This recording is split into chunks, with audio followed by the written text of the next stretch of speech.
This is Curious Brain Farts.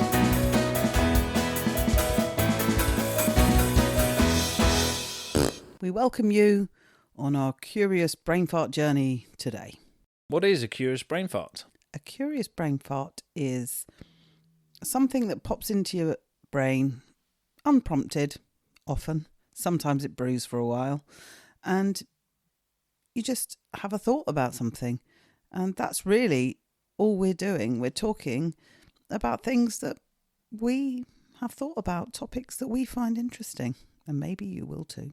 If you'd like to get involved, then why not drop us an email to curiousbrainfarts@gmail.com with any of your thoughts and ideas on something you'd like us to get curious about.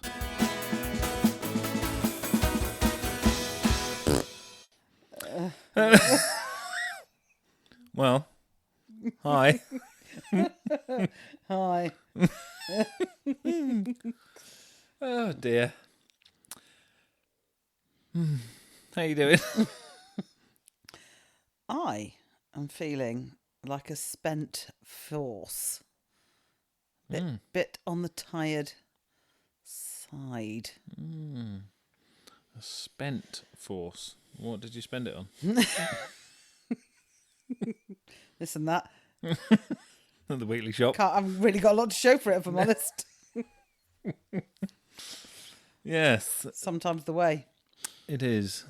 Tiredness, eh? I'm not like sleepy. Hold on. This could be an interesting topic.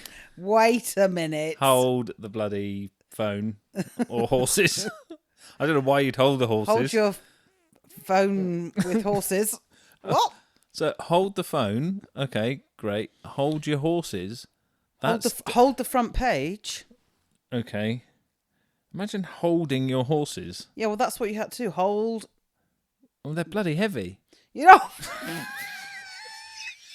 You're not picking them up, you doofus. Hold. That's what the doodah says. Hold your horses. Great. The carriage, stagecoach people. They're a local bus company. No. You Yeah. pull into the coaching inn. Hold your horses. It's not your turn yet.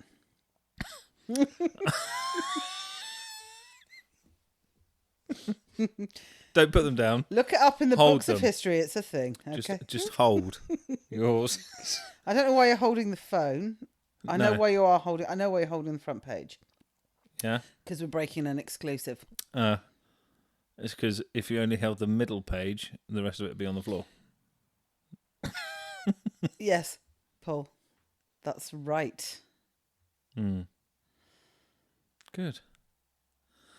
Tiredness. Do you know, it's funny. Is it? Not funny, ha necessarily, but you see people sometimes enter a who's the tiredest competition. I am. I won. It's a really crap competition as well.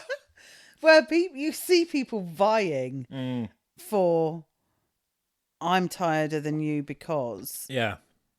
And what's the goal there? What's the prize? That I can prove I'm more exhausted than you are. Poor me. Yeah. Is it? Mm-hmm. Yeah. It is poor me. I'm tiredest of all. Yeah. Well, it's also, there's other things like, look how busy I am. That's why I'm so tired. Yeah, because I'm busy. And poor me because I'm tired. Yeah. Great. So I'm less tired than you. I'm pretty tired, just less than. It's interesting because I have an underactive thyroid, which I have to take thyroxine. You have to take it somewhere to go and make it active.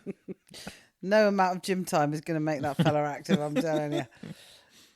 So I have to take an artificial hormone, thyroxine, to make my thyroid in balance. And at the moment, I am under-medicated. I had a blood test recently, which means I have had to up my medication slightly. And the tiredness associated with that kind of physiological thing, it is like being under a weighted blanket. Right. It's a tiredness that is No amount of sleep can solve. And that might be what long term exhaustion feels like. Yeah. There's no nap or rest or good night's kip that can remedy that. It's just not happening. So, it's that kind of is something you just get used to. You baseline that as normal, just feeling that tired. And so I think you can get used to it. Yeah. Because I think about like being mentally and emotionally tired, physically tired, Mm-hmm. And so physically tired because I've done a lot of stuff, exerted myself or whatever. Mm-hmm. I don't know that I've experienced like chronic tiredness or fatigue like that. Yeah, because you see, when you distinguish, actually they're all interconnected, and I think one has a domino effect on the others. So if you're chronically tired, and I haven't suffered with any of those conditions like ME or anything like that. Really dreadful symptoms people have to cope with. And I notice myself having to draw down on my emotional capacity when I'm tired. Yeah. We all do. Yeah. And so you're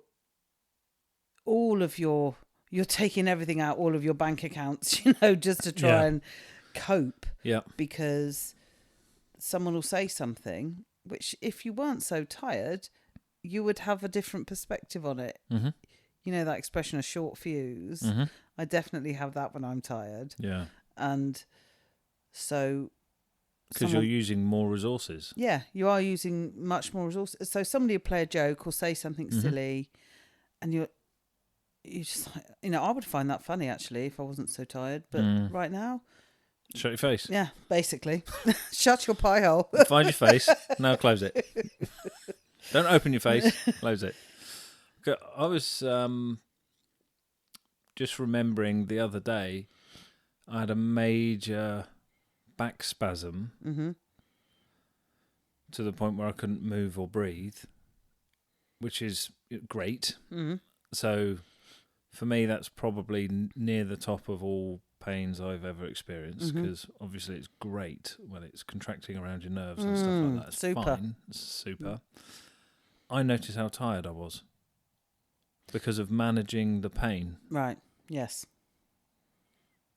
So tiredness, we started flippantly talking about how tired we are. Actually, there's so many nuances to it. And those who deal with pain a lot, how tired, because again, it's using resources in order to function. Yep. You're sleepy tired and you have to drag yourself around, use resources. You're mentally tired, so you're using even more resources to try and compensate for the fact that you're sort of going blank. And then the pain from tiredness, that was sort of like a sleepy tired. Right. Yeah. Did I say the pain from tiredness? I meant the tiredness from pain. I understood you. I'm tired. Case in point. There was some research. I came across it years ago about the effects of fatigue. Yeah. So that's that physical tiredness, lack of sleep, on your ability to make good quality decisions. And it's something like being sleep deprived for however many nights and then making big decisions. It's the equivalent of having drunk 2 or 3 pints of beer. Awesome. I'll just go with the beer. Think about that, driving while you're tired, all these things, your decision making, your judgment's impaired. Yeah. So it has a cognitive impact, it has a physical it has all sorts of impacts. Yeah. So yes, it's interesting that I find myself, I know I'm tired, and yet there I am, asleep on the sofa at 10:30 Yeah. when I could have chosen to go, I'm tired, at 9:30, I'm going to go to bed. Yeah. That's so boring, though. Making choices that are good for you. Why is that? Why is that so annoying? Oh, I'd like to eat healthier. I'll just have some crisps.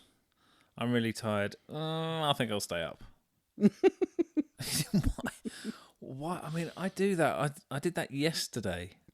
I was watching this binging on some Netflix thing or other. Not binging. I was watching an episode, and a lot of the dialogue is in Spanish, which I quite like. And my Spanish isn't good enough to be able to follow everything, so I have the subtitles on, and I found myself rewinding the same thing for about 20 minutes because I was going, what's happened? Oh, I've lost it. So I had to rewind it. Yeah, great. And I could have just not done that. It's Isn't it interesting. funny? It's interesting because... Do you know what? We're going to have to do an interesting bingo. Sorry to interrupt. We're going to have to do an interesting bingo, okay? We need the listeners to pay very close attention, and points will be awarded for the correct number of interestings mentioned during an episode. And what do points mean? They mean a pat on the back, because we haven't got any prizes. But that might be the prize. Oh, I see. Sorry. God help us. Okay, great. Points mean a mention. Go, thanks very much, Sandra and Sandra Steve. from Scunthorpe. And Steve from St Edmunds. Anyway, back to tiredness. Well, your point around why is it that we know what we should do to take care of ourselves, Yes. and we find it so difficult. Why? Yes, please. Well, I don't think it's about that. I think there's something getting in the way. I think. I think. Good song by Nirvana. What? Something's in the way.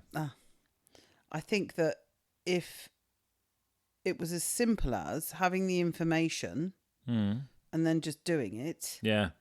then We'd be robots. that would all be great. But we've got free will and choice. And actually, if I'm wanting to unwind, so classic example, I put my son to bed and I think I'm really tired. And I could easily go to sleep right there and then. Yeah. And I know I've got some jobs to do around the house. I've got some emails that I want to send. And I do want to consciously unplug from all of that stuff and actually just have a little bit of time at the end of the day. And so it's my desire to have my own time to feel at ease and comfort that makes me sit there and watch that extra episode of whatever. That really, I mean, actually, what I should have done is done the dishwasher, do my emails and gone, clean my teeth and gone to bed. That's what I should have done. Yes, so that's something you could have done. And what I was tuning into was the fact that the need to disconnect from some of these things was more prominent. That was the thing that needed serving. The need to disconnect from the emails, from the jobs, from this, that and the other. And the way that you were able to do that was by watching another episode of something. I don't think that's bad. And the way I would look at it is the difference between a foodie and a non-foodie. Bear with me. Our dad is a non-foodie. It is a function. Yeah. Food gives me energy. I don't care what it is. Keep going. Yeah. Brilliant. So that fuels him and he can carry on doing what he wants. The rest of us are like, we love our food. different flavors and experimenting with new things. And so it's an experience. Now, because it gives us some pleasure and whatever else. So going back to the do the jobs transaction versus I actually want to experience something different for a minute, which is I'm going to sit here and disconnect. Yeah, it's because that is interesting. some rest in itself. Yeah, it's interesting, isn't it? Because I was just tuning into what other choices could I have made to rest and disconnect.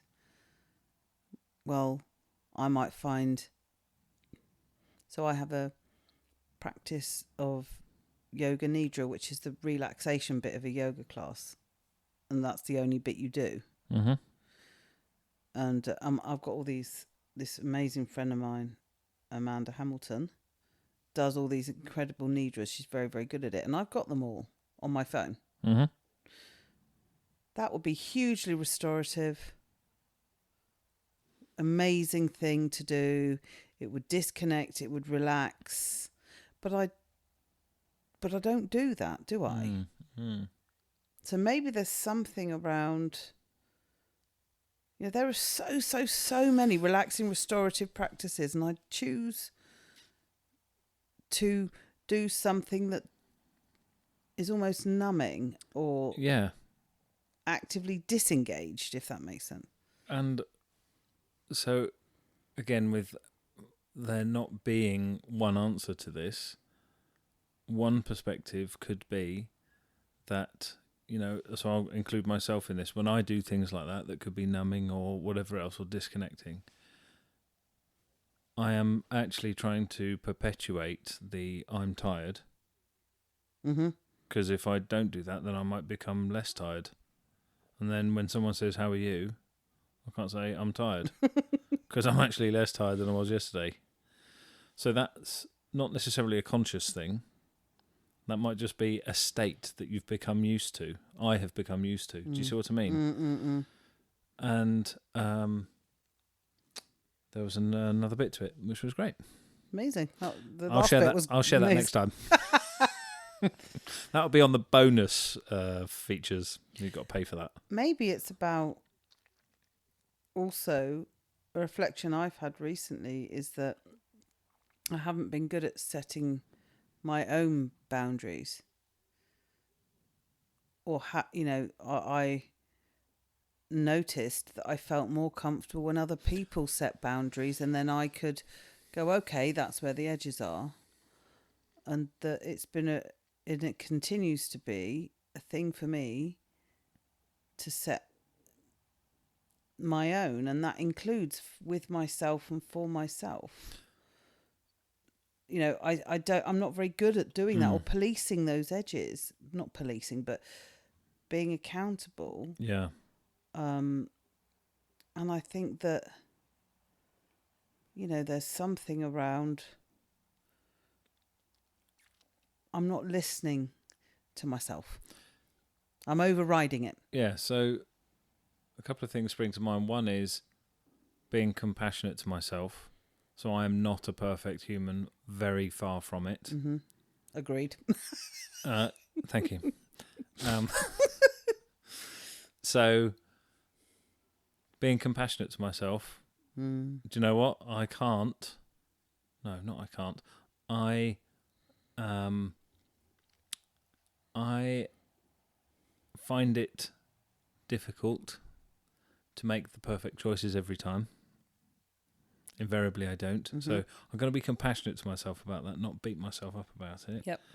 And what you were describing a moment ago about, having boundaries and making different choices and blah, blah, blah. This is this is adulting when you're being accountable to yourself and not expecting someone else to do something for you and so on. That's also effortful. Mm-hmm. That's not for free. So when you're already feeling depleted, coming full circle, it's kind of not surprising that it might take us a bit longer to restore because we've actually got to, like when your phone is dead, you can't just plug it into the charger and then turn it on straight away because it won't. The battery needs to fill up a little bit first, then you can turn the phone on. Yeah. And so maybe there are points where it's like that. Therefore, catching some of this stuff earlier. And like you were saying with your thyroid, this isn't like it's not like you've done a month of hard going and all of a sudden you go, whoa, gosh, I'm exhausted. This stuff has crept up slowly. So there's a difference between when you've really been working long hours or you've been doing a lot of stuff and you know, wow, I need a break. Yeah. Versus these tiny little thin slices. And I think these thin slices get heavier and heavier and heavier. Yeah, they and do. It's more difficult. You can't just go, oh, right, well, I'm going to take that whole ream away. No, because these are thin slices, so I'm going to have to take them one layer at a time. And actually, you do become accustomed to public speaking. It might just be that you rewind your Spanish thing See? one time less. Yeah, and go, give up. That's just... I've rewound it 3 times. Still it's haven't not got been it. a charm. I'm going to bed. It doesn't have to be this radical, exactly. Suddenly I'm making all these amazing adult choices. Amazing. It just is. I'll just rewind it one fewer times. I'll watch one fewer episodes. And that's really helpful, actually, because I've noticed myself doing that and consciously going, give it one more... Right, okay. Call it now. Instead of just falling asleep on the sofa. Yeah. And then going, watch... Which episode was I on? I now seem to... Because it's auto-played about 4 episodes. I now seem to have finished the whole series. Oh. So, yeah. That's cool. Tired. You see, and with mental tiredness, that doesn't get in my way, obviously, from being able to do things physically. If I need to think about it too much, then it gets in the way. If it's going for a brisk dog walk for an hour and a half, that's fine. You know, I notice a lot of mental tiredness. And again, that's thin slices, I think. It's not like just a big dollop. No, because if it was, I think we'd find that intolerable. The contrast would be too big between one state and the other. Yeah. It's by definition, thin slices over time. And someone we know, without naming them, because we don't have their permission, and their wife have been extremely tired for an extremely long time, physically and mentally and emotionally. And it is amazing to see them functioning. Yes. Because, you know, why do you think sleep deprivation is used as a torture? Quite. You know, and it is unbelievable to see these people functioning the way they are. You know, like well beyond what I thought was possible. It's remarkable, isn't it? Yes, because they've had just enough, only just, and on many occasions not even, but they've kept themselves somehow on an even keel by getting just enough rest, just enough. And it's a tiny sip of what's actually required, but it's just about enough. And what I've noticed is the tag teaming, because one is able to cope with less than the other in terms of sleep, you know, physical sleep. So, and the tag teaming has been important, actually. And this comes back to where we were starting on this, because one is physically more rested. They're not having to use so much capacity mentally to manage themselves. Therefore, that can be paid off to the other, who is maybe physically not as rested. And, you know, so they sort of complement each other. And they... Do you see what I mean? So there's no need to have a who's the tiredest competition. No. Actually, that can be a sign of something else, but but really you can support each other. So, you know, that's a really encouraging thing. It doesn't have to be a either or. No, it can always be an and. Yeah. And it's a very challenging thing, and we all go through it. And we seem to say this all the time. There's no one size fits all remedy, etc., etc., etc. And it's all relative. Yep. You know, you talk to someone who's had a late night because they were out till 4 a.m. partying or whatever else, and then talk to parents of a newborn baby. Mm-hmm. You know, they're both going to say they're tired. Yeah. No one can claim the tiredness crown. No. And I crown you the tiredness person. We all at times have fought for the crown. Yeah. And it's an illusion. It doesn't exist. Does it not? No. Oh, what's that on my head? Sorry about it. Again, you're very tired, Paul. You're obviously seeing things. You're very tired. So, you know...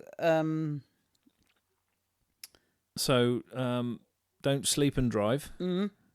Good tip. Yeah.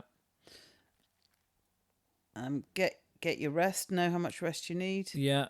Ask yourself the question, could I safely operate some heavy machinery? And with that, I'm off to bed. Well, it's good night from her. And I guess we'll see you next time. Cheerio. Bye.